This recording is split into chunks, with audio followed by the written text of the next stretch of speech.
کہ ہم زندوں کی تو مدد مانگیں گے، مردے سے مدد نہیں مانگیں گے، تو پہلے والا سارا استدلال ختم ہو گیا.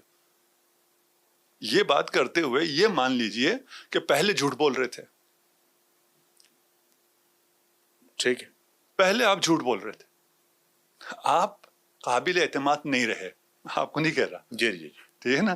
یہ بات کر رہا ہے کہ بھائی زندہ نہیں ہے، زندہ سے تو مدد مانگی جا سکتی ہے. آپ تو کہتے غیر اللہ سے مدد نہیں مانگی جا سکتی ہے، زندہ اللہ ہو جاتا ہے.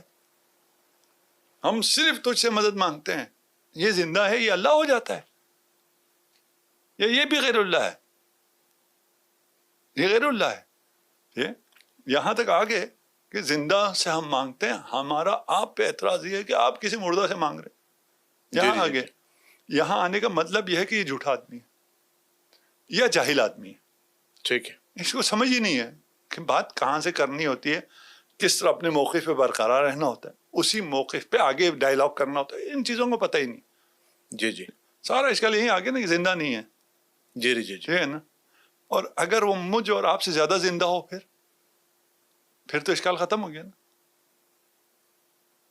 جی اگر امیر المومنین علی ابن ابی طالب اس دنیا میں جتنے زندہ ہیں ان سے زیادہ زندہ ہو، پھر کیا کہیں گے؟ وہ کیسے؟ نہیں، پھر کیا کہیں گے آپ؟ اگر ہو، نہیں، زندہ ہے تو پھر تو مدد کر سکتے ہیں، اگر زندہ ہے تو کر سکتے ہیں نا. لیکن وہ کہتے ہیں زندہ نہیں ہے. نہیں، اگر کہہ رہے ہیں نا. جی جی، اف ہے. ہاں، اف کے ساتھ ہے نا. آپ کا اشکال یہیں تک آ گیا. غیر اللہ سے آپ یہاں آگے زندہ ہونا چاہیے، جو مدد کرے گا وہ زندہ ہونا چاہیے. جی جی، اگر ہم امیر المومنین کی زندگی ثابت کریں پھر کیا کہیں گے؟ نہ وقت زندگی ثابت، اس دنیا میں ابھی جو بھی زندہ ہے وہ علی ابن ابی طالب کی برکت سے زندہ ہے. جی جی، جسے بھی حیات ہے وہ علی ابن ابی طالب کی برکت. الفاظ میں دقیق بولتا ہوں، مختصر بولتا ہوں. جی جی جی، ٹھیک ہے نا.